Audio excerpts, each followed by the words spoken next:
Hello, everybody. Hope everyone's having a great Tuesday. I know all these days at this point feels a bit like a blur's day at this point. And uh, I'd be surprised at this point if you're not feeling like you are mentally being put to the test right now. These are obviously um, this is obviously a very crazy time. And I think we're really starting to learn just how essential it is for all of us, extroverts or introverts, just to have human interaction, human connection in our lives. Even when you're FaceTiming family, friends, you can only do so much, or there can only, it's great to be connected. Obviously, never stop doing that. But yeah, I know that we need that human connection, and I know FaceTiming can only do so much. But fortunately, in a time like this, in a time of social distancing, however long that may be, um, I'm here to present to you online focus groups. So take that, social distancing, and I'll basically be talking about how you won't have to sacrifice the integrity of your qualitative data, thanks in part to online focus groups. That and much more. So some background information about me. I've worked in market research for the past 7 years now, and have worked at QuestionPro in Austin, Texas for the last year and a half as a communities manager. So if you don't mind, Esther, if you go to the next slide.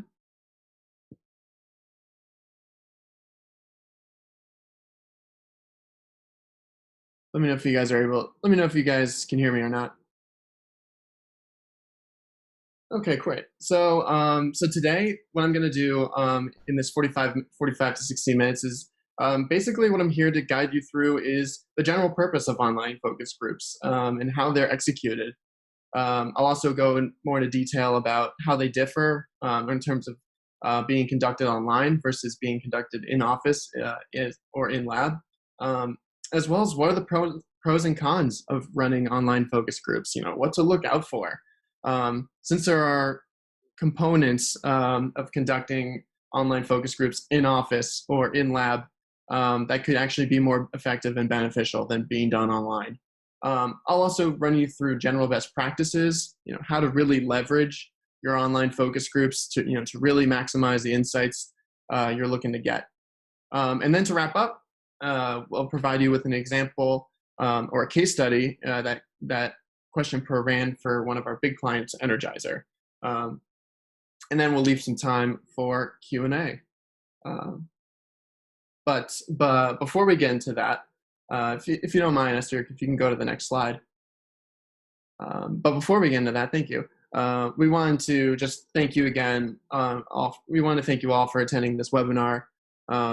So as well as let you know that QuestionPro will have a giveaway upon the end of this webinar. We will be, in that 5 random attendees will receive a free 6-month community license. So if you have a customer base or looking to develop a customer base and create a standalone, and want to help create a standalone brand website for these customers, you can do that with the community's license. You can send out surveys, connect with your customers through live discussions, and gather insights and opinions about certain topics. Really great opportunity to enhance data analytics as well through grouping and profiling your audience. And you can reward your members as well through interactive points, which can be redeemed for rewards like electronic gift cards and much more. All right, so let's get started. So the general purpose of online focus groups, in one definition, it would be it's the moderated discussion group involving a mix of participants that represent a target audience for that specific study or project. This is, if you don't mind, Esther, if you go to the next slide. Cool, thank you. And so the point of these the point of these individuals is you're meant to gather feedback and get your opinions from these customers. As this group of individuals is meant to represent your target audience. Despite representing a target audience, it is vital that each of these participants are unfamiliar with each other, that we sort of avoid bias, whether it's in the dynamic of the conversation or just on your opinions in general. Online focus groups typically range from 5 to 12 participants and last within a time frame of 45 to 90 minutes. And typically too, within each study or within each focus, typically you will conduct multiple focus groups, especially if your study is ever focused on geospecific areas, like if you wanted to differentiate insights from a location standpoint. But also too, if you wanted to search for consistencies, overlaps, or any overarching themes that through the insights from these unconnected, that these unconnected individuals provide, as well as discover differences between the groups as well. So if you go to the next slide, please. Thank you. So what's the purpose of focus groups? Focus groups in general. Well, like all qualitative research, focus groups they provide the reasoning for consumer actions, opinions, wants, needs, so on and so forth. So some of the key reasons for this research technique is you're meant to gather target audience opinions and attitudes. It could be about a specific product, it could be about a service, it can be about a concept. So you can do concept testing, A/B testing, product testing, brand perception, anything like that. So it's a great opportunity to test your ideas, gathering insights to determine whether or not an idea will be liked or needed by that particular audience. So it really enhances your foresight about a particular product, service, or concept.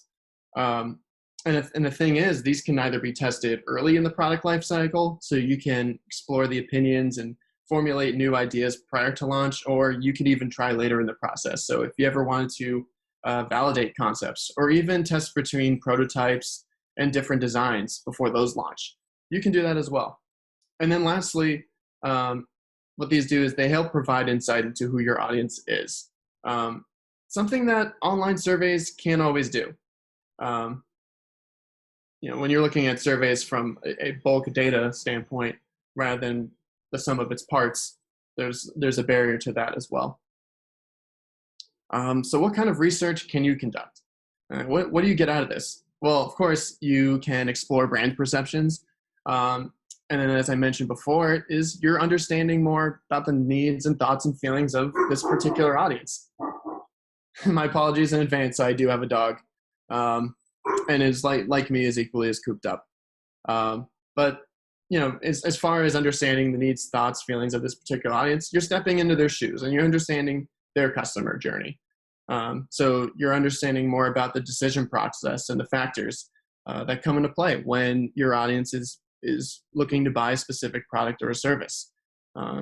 If there were language barriers or issues that you noticed among your respondents or among consumers from past research, like for example, like an online survey, you can dive deeper and you can explore these ideas and issues and develop a clear picture of your represented target market that way. And also too, you can learn more about the banter between people. The informal back and forth that you get among your participants, the exchanges, the interactions that you notice or experience while you're moderating these online focus groups. Again, any interaction between participants that's good-natured or even animated joking or a lighthearted form of wit. And also too, like, what are the commonalities and differences based on the exchanges and the interaction that you notice and experience between these members? So if you go to the next slide, thank you. So what are the differences between online focus groups versus in-lab and in-office? So general commonalities. Respondents are go into a room, whether it's physical or virtual, and they interact with the moderator as well as with each other. In addition, the same necessities, the same required items have to come into play. So there are 4 key things that you do need for a focus group, whether it's online or in lab. The first one is a defined objective. It's pretty simple. What are you trying to learn? Or what are you trying to unravel within these next 45 to 90 minutes. The second is your audience. That's an obvious one too. Your audience is pre-screened to ensure that they meet the qualifications for this study.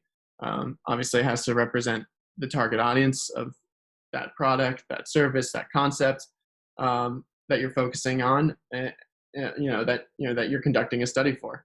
There are different avenues for getting your audience members.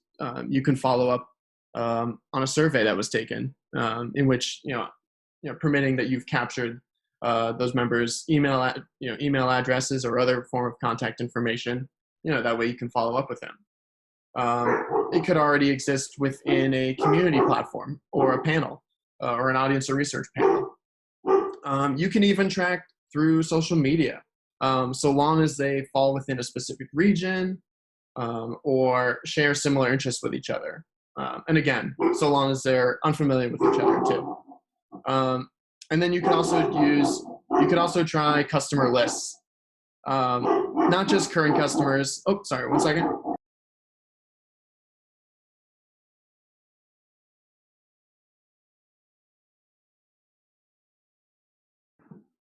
Sorry for that. And then lastly, you can try with customer lists, not just current customers, but leads as well. Which can, I like that. Yeah, my dog is really enjoying this conversation. But this can allow you to recruit participants that are already interested in your product or service, and they can provide greater insight than those without demonstrated interest or demonstrated experience. The third needed item is your moderator. This is the person who's in charge of asking the predefined questions to these audience members. They're skilled in managing and guiding the group without really influencing the course of the discussion too much. You can also, and what the moderator also does is not just read off the questions on the discussion guide, which I'll talk about in a little bit, but they're also going to ask follow-up questions, introduce proactive techniques, even role play into a session just to uncover deeper attitudes and opinions. The last thing you'll need is a discussion guide. This is what's designed by the moderator, and this is basically to ensure that participants cover the topics which are of interest to these researchers. So let's dive into how are they different, or how do online focus groups benefit over in-room or in-office, in-lab focus groups. First big thing, it's more cost-effective.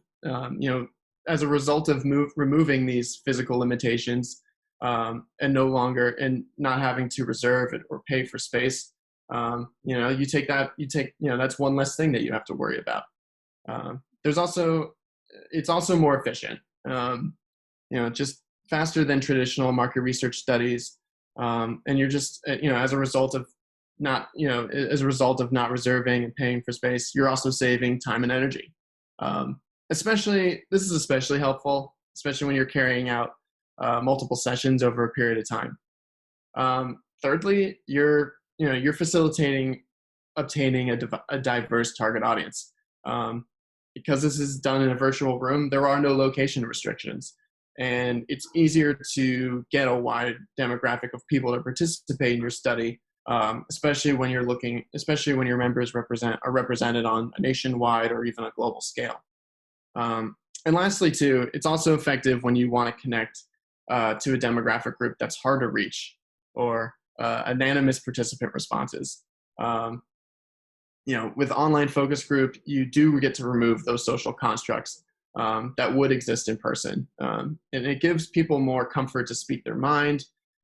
It provides more honesty, and you get more precise data, and therefore you get better insights. But there are some things to look out for as well. One being that online focus groups, or if focus groups are conducted online, it can discourage engaged discussion. In that it's easier. I'm sure you guys have learned this from working at home for the last couple months. It's just easier to lose focus online than when focus groups are done in person. Also, too, you're not able to observe body language. which is a big factor. Responses are purely thought-provoked, but lacking that body language and facial expressions and any other hints or gestures that you would get in person wouldn't be as absent. And also, too, you can't really pick up on the confidence of one's response when it's typed online. It's one thing. It's one thing when you see a remark and you can tell it's definitive, but you can't really pick up on the confidence of the tone of one's response when it's typed online. And then lastly, there's just less group member dynamics, meaning that verbal cues don't really get picked up. It can kind of lead to limiting the discussion compared to how you could with an in-person review.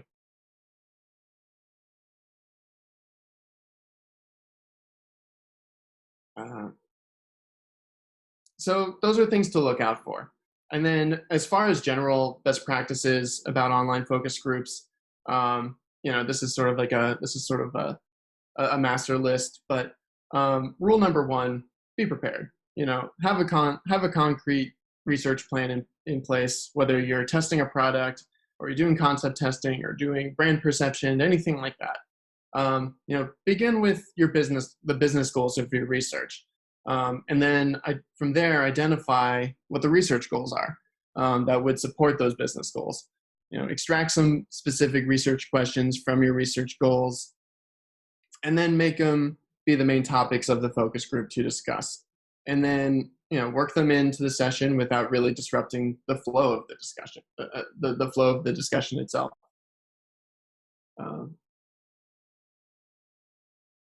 Second thing, sorry. Thanks, Esther. Second thing, make sure you recruit participants from a variety of backgrounds. When you're gathering representation from different market segments, that really helps determine how people in different segments respond to particular ideas. Certain ideas are going to resonate stronger to some participants, while they might not for others. And by uncovering these differences, then you can explore the reasons why people's needs are different. So that's important as well. Thirdly, keep it within 5 to 12 participants. You need to make sure that your target audience is well represented enough. But having too many participants can disrupt the flow from a moderator side. You're trying to acquire thoughtful comments across several topics from multiple people. And if you have too many mouths in the conversation, that might take too long. And long focus groups can, cause participants to tire and pull back from the discussion as a result. Which is why, just out of principle, it's good to see. It's good to keep a focus group to within 45 to 90 minutes. Also, too, like the back and forth between the moderator and participants won't feel as natural if you have too many. If you have too many participants. Of course, if you don't have enough participants, that's a problem because you don't really reach your sample. You're not getting enough perspective. You're not getting enough voice. You're not really getting enough of a diverse representation as far as your target market or your target audience. And it can also encourage less disclosure as well. A lot of insights come from what other members had to say or responses to what members had said before. So when you don't have enough participants, there's not as much to talk about. Fourthly, make sure that the questions that you ask are clear and well worded, because this is being done online. It's easier to tell when done in person when a member doesn't understand a question that is asked. A member can simply just mention that or even use body language. So confusion is something that can't immediately be read when you're engaging with members online. Make sure that the questions that you ask are concise. That way you're also just avoiding any general confusion, and it prevents developing invalid data or invalid ideas. Make sure that the questions are scalable to your audience. That you're asking questions in which many of the participants can respond to, rather than just one or two folks from the group. Make sure to have a second moderator, in the room to help you out for any help and assistance that you need. Since focus groups can sometimes be tough to moderate due to all the interaction, just both dynamically and simultaneously, especially online.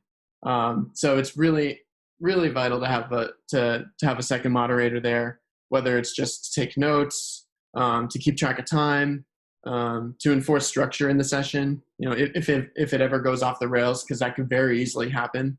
And then also just to jump in and ask questions.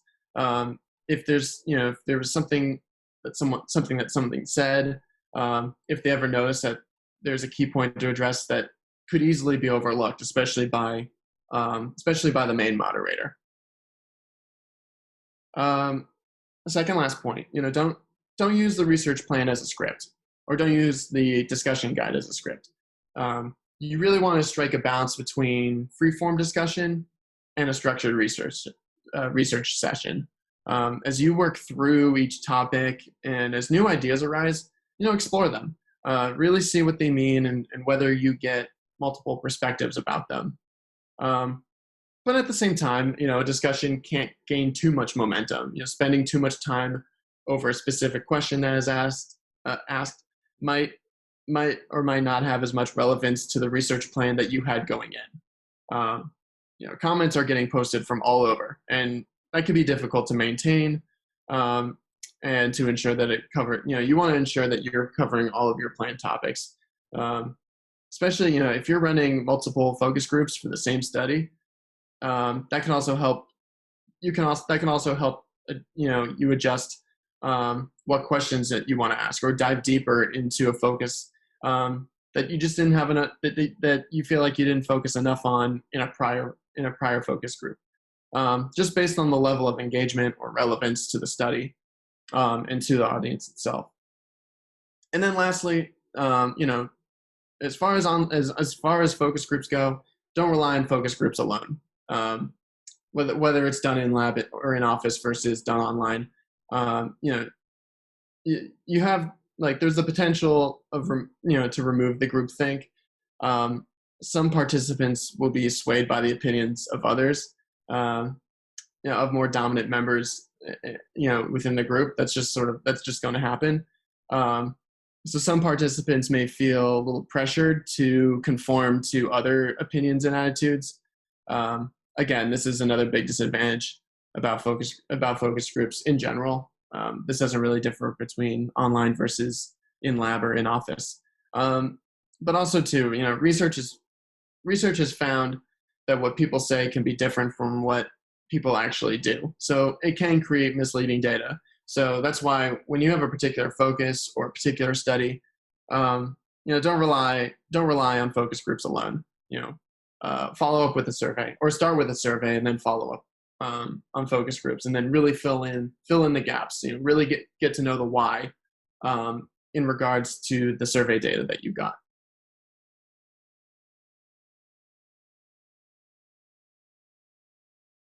Okay, so we're going to dive into a case study with one of our big clients, Energizer. They've actually had a community license for us for, I think, about 4 years now. Definitely one of the big clients. They're always coming to us for work, and they're always sending out surveys or conducting activities on a weekly basis. But a few months back, Energizer came to us. They had just completed a survey about auto air fresheners among consumers in the UK, and they wanted to follow up just about the branding aspect of it, the packaging, the design, purchase behaviors. Where do they go to purchase auto air fresheners? And so we really wanted to dive into the whys, as far to follow up from that research data. So how did we recruit? Well, we used this target audience was based on folks who had completed a survey within the community platform. So what Energize was looking for were folks who not only fit the criteria, but also folks who, folks who really gave genuine, who really gave genuine comments, especially like, what I mean is like open-ended questions, like folks who, didn't just say good or didn't just say okay or said nothing at all and skip the next question. They were really in it. That that the insights that they provided truly were brand forward. So when we got in, prior to the launch, we when members joined the community, first thing that we wanted to do for the moderator was just create an alias. So within the system, everybody in their account has a first name, last name. I'm not referring to myself. I'm referring to the client. But prior to this, the client set up an alias for herself. That way she couldn't be like searched on LinkedIn or anything like that. As far as waiting for folks to get in and join and get settled, wait 5 or 10 minutes. Some participants, aren't that comfortable right away as far as interacting with each other, let alone may not have the confidence to really understand the platform itself in terms of getting in, anything like that. But in this case, waiting 5 to 10 minutes, getting people settled in, getting folks to interact with each other, getting participants to talk with each other. It started out as small talk and eventually ended up being a back and forth with a handful of participants talking about Premier League football. So that's an example of banter, or just example of folks getting comfortable with the online environment, I guess you can say. Folks are going to be, some members are just going to be late. So another big thing too is, welcome members in who join late. It helps prevent you from coming off too cold. You want people to know that there's a human on the other end of this platform, that they're not talking to robots. And then also too, something that, a feature within our online focus group component to the community's platform is we're able to post concept imagery to various products. So in this case, we were looking at, different air freshener types, with those that you have within your car, whether it's those that you put in your cup holder or clip, or have hang on your mirror or clip into your AC, anything like that. So any opportunity for you to get creative, certainly do so. So we ran this online focus group. It went about 45 minutes. And everybody who had joined had genuine things to say. And in the end, something that we really, that we realized throughout the data and the research, if you don't mind, Esther, going to the next couple slides. So this is an example of this is just a little sample of the transaction that, or the transcript that we were able to get and analyze. This is all shown in chronological order. And this is basically just a back and forth of the moderator and the participants and the participants interacting with each other as well.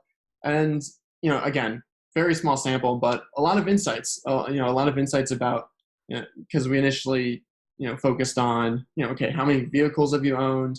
What kinds of car fresheners do you have? Why do you have them? Where do you get them? What kind of scents do you purchase on a regular basis? What are issues that you've encountered in the past? And then, as the conversation went along, as insights were being gathered, there's, back and forth definitely felt more free form. And we dove into deeper questions. What are suggestions for future scents that Energizer can build out or promote down the line, or what are other improvements that could be made?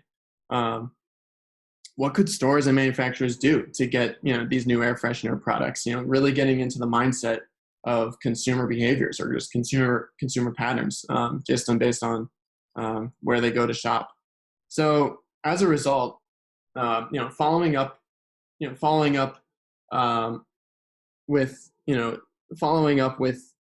survey data, Energizer was able to fill in the gaps and, from a creative standpoint, understand that there's a lot of flexibility. that members, it's not just about the sense, it's about the package design and what would appeal to them. Because so many folks, provided, gave a little story about their life and how, they have issues with odor within their car, whether it's, having a dog or having kids that, having kids that are very active or into sports, or whether it's having a husband who tries to discreetly smoke cigarettes without you knowing, things like that. But in the end, Energizer was able to turn this around and, be able to be flexible as far as like from a creative standpoint, like what are potential, what are opportunities for sense in the future? What are some ideas about package designs, like maybe adding an outline of a dog in there that would indicate, okay, if I have a dog, this might be great to counteract the aroma, the odors that my dog gives off in the car, or something like, things like that. As well as claims, like product claims, like being able to speak more to the purchasing audience, whether it is like, if you own dogs and they're in your car a lot, or if you have kids, if you pick up your kids from school and they were active or they were into sports, anything like that. So that was some of the information that Energizer was able to get.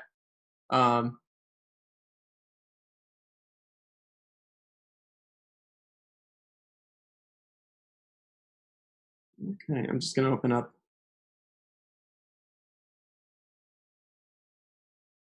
Thank you all for the comments. I'm going to try and make sure I get through all of them as much as I can, as quickly as you can, or as quickly as I can. I'm just going to read through, just see what questions that there are.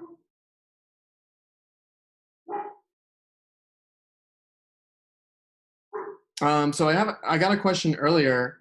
What can you tell us about the possibility of parallel translation? That's actually it's actually a really good question, Sachin, because that's actually not even a thought of mine going in.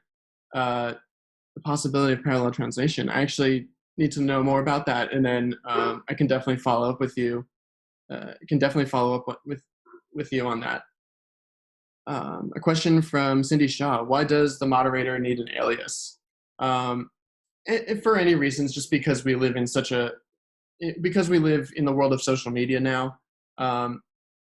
You don't want to, as the moderator, if you don't want to, get searched on LinkedIn, anything in which you want to be in the back curtain of, but yet running point as far as getting insights done. That's the only reason why a moderator wouldn't want an alias. Just to keep things, you want to keep things humane within the study, within the virtual room, within the focus group.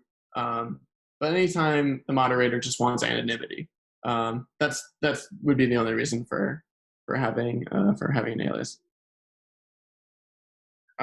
Is it possible for another question from Sachin? Is it possible for the client to attend a focus group and not be seen by participants? I think that I do think there are in lab or in offices, I think, in which you have like a two-way mirror, things like that. I do believe that those are possible. Have I been in one of those before? I have not. So I think, as far as online focus groups go, that's not really a concern. A lot of, obviously a lot of in-office or in-lab groups, typically the moderator will be present and will be in the same room, and then you can also and there will be maybe one or two note takers in the room as well. That's like traditionally how in-lab or in-office focus groups go. But I do believe that there are cases where, like, there may be rooms where there are like two-way mirrors, if ever in a case like that. Getting a question from Lisa: what kind of incentives do we use? Across platforms it varies. Within our platform, what we do is we distribute out points, and we can equate that to I mean, we can convert that to any dollar value we want within our system. We can customize that depending on the level of activities and the complexity and length of those activities. But when members earn and collect points, then they can then redeem those points for rewards. In our case, within QuestionPro, by default, we offer electronic gift cards, so they can range from Visa to Amazon to um, any small stores like Papa John's or Walmart, or big stores like Walmart, anything like that. Um, but you can also set up custom rewards as well. Those would be unlike what the platform is automatically able to do, though. The client would have to moderate those rewards or those incentives.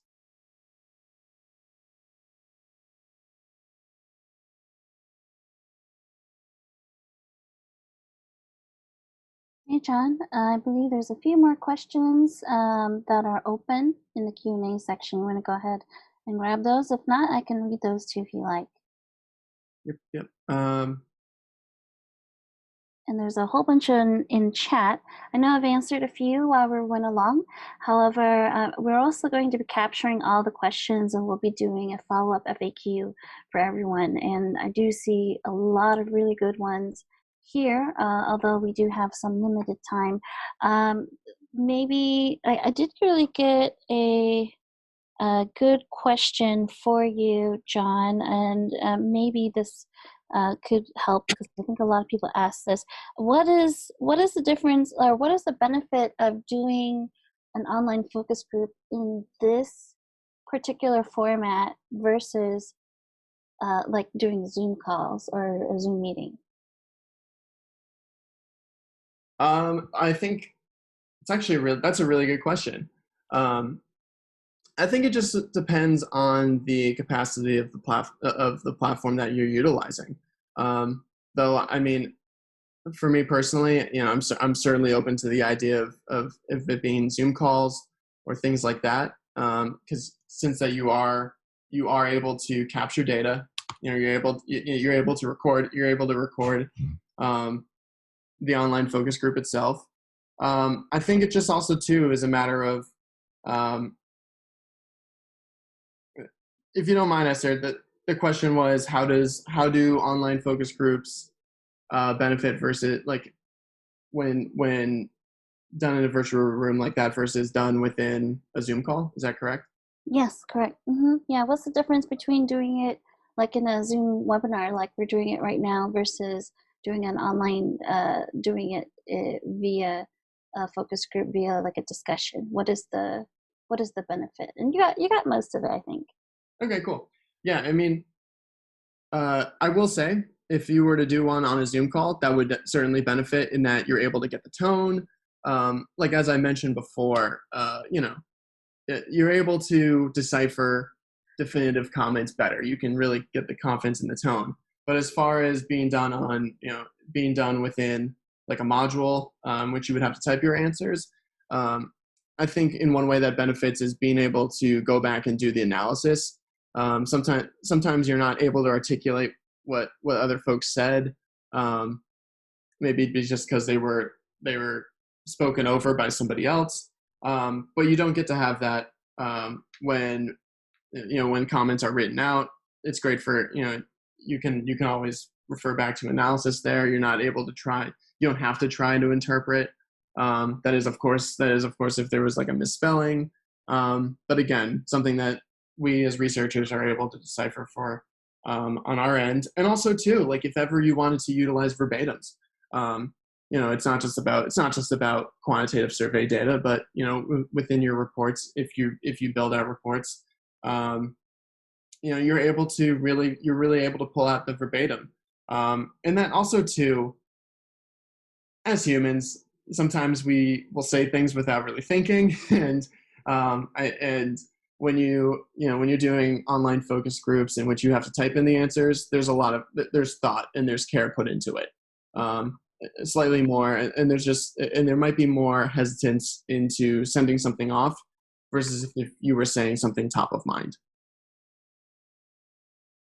Okay, great. And I also had a really interesting question from the audience via the chat. They just wanted to, let me just make sure to go back to the right thing here. I know we started over in chat and kind of moved to Q&A, so I apologize for that. The only reason why I did that is because I was the one showing the screen and John was sharing, so I wasn't able to access the Q&A, but I could see the chat, so so that is why we did it this way. So thank you so much for your patience. We will figure this out in the future, but so that was the thing.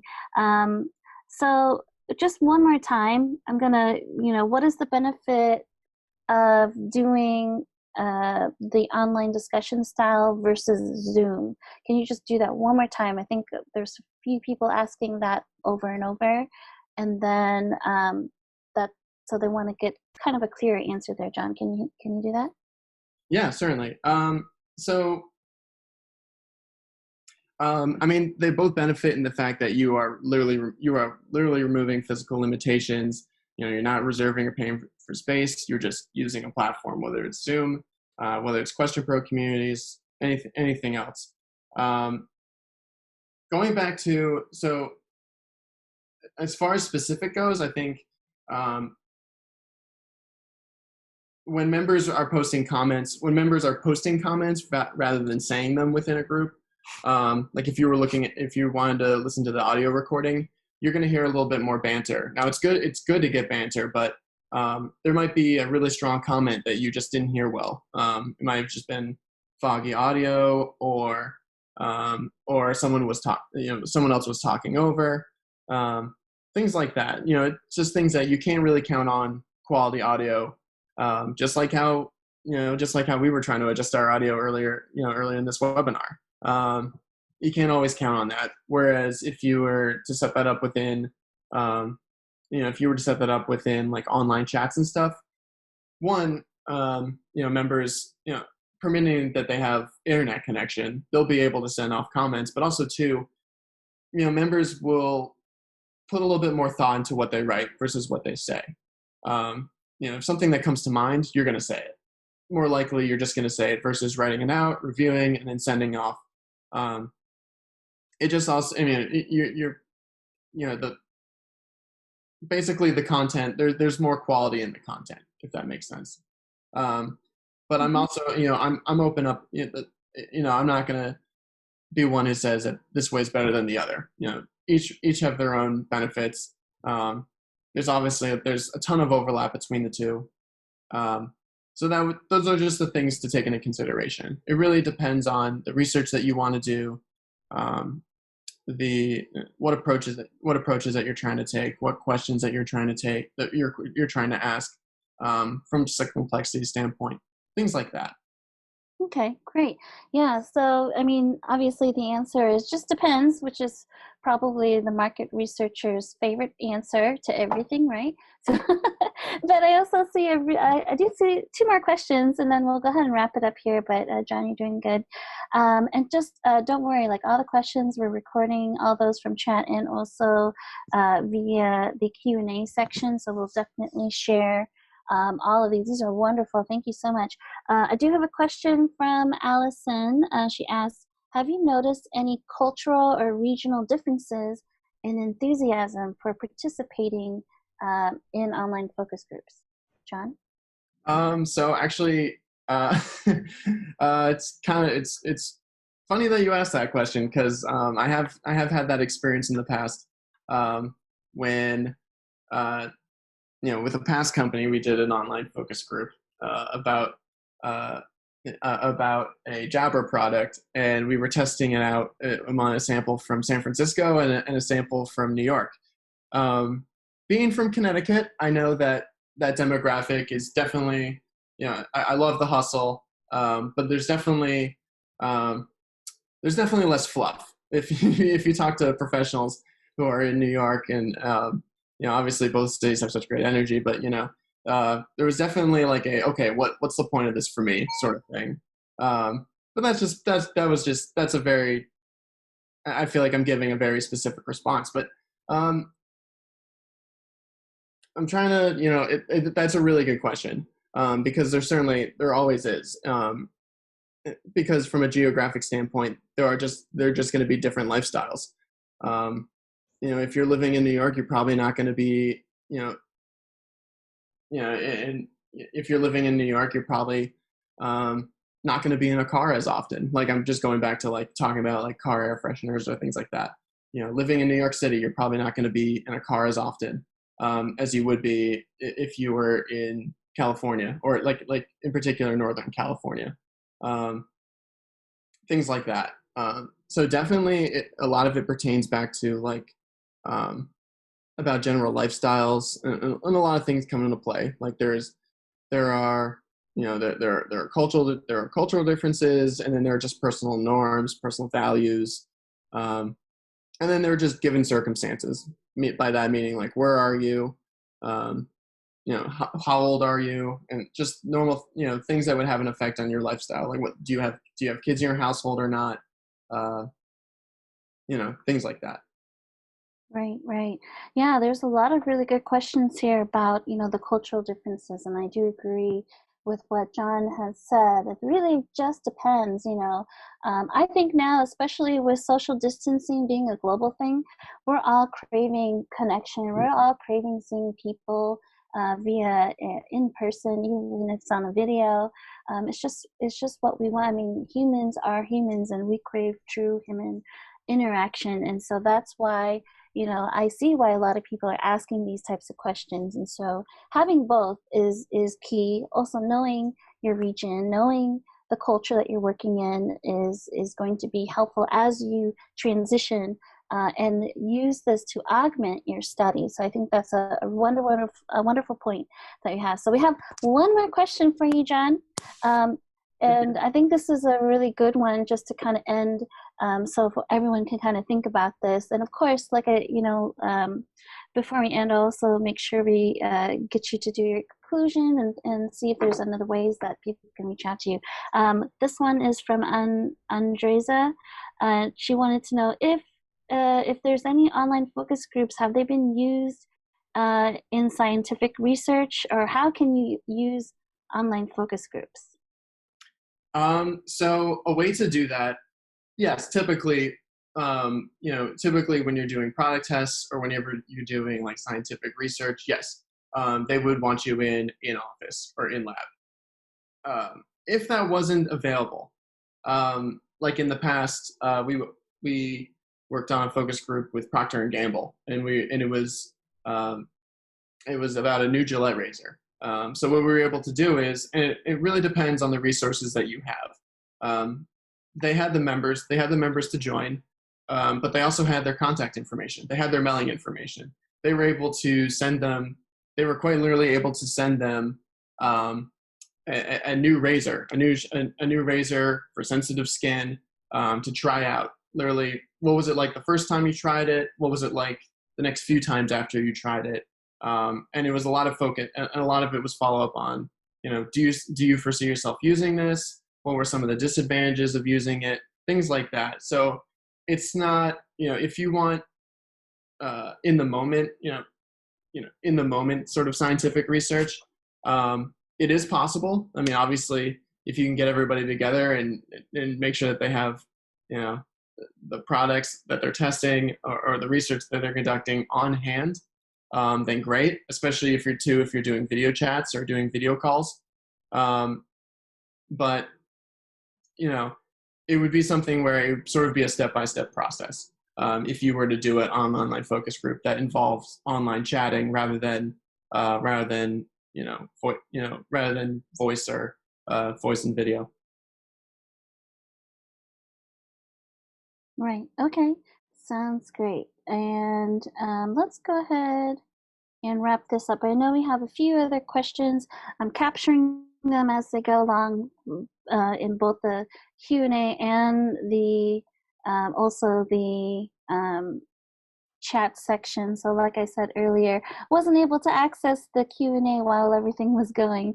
So I appreciate everyone being patient and putting the chat. I thought it was super engaging. Lots of people have tons and tons of things. So before we go, let's go ahead and I'm going to just share my screen one more time. Oops, hold on a second. Also make sure I got it right here. Cool. Thanks so much, Esther. Yeah, no problem. Let me make sure I've got everything that you need. So you can see I've kind of had to switch back and forth with a few things. So, okay, you guys can see my Q&A screen here, right? Everything looks good on your end? Yep. Yep. All Looks. right. Okay, great. Yeah, so go ahead and conclude, and I think we'll go ahead and wrap it up. Cool. Thanks, guys. Thank you all for attending today. And again, yes, we will follow up. And we'll make sure to address any and all questions. And we'll be able to make sure that post this so it's available for you. If you ever need to listen again, feel free to. This is my contact info, so feel free to reach out if you have any questions or comments. Let me know. I would definitely be happy to help as far as like general best practices or how tos, anything like that. Or is anything, or if anything regarding QuestionPro platforms, certainly let us know. But thank you so much for attending today.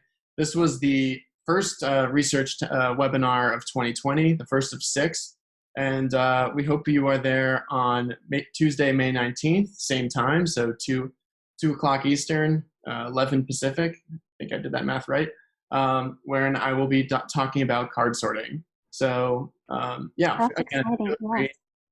Feel free to shoot me an email or connect with me on LinkedIn if you have any questions, comments, concerns. And definitely look forward to seeing you guys again. All right, great. Thank you so much, John. Have a good one, everybody. Stay safe. Thanks, everyone. Thanks, Esther. Bye-bye.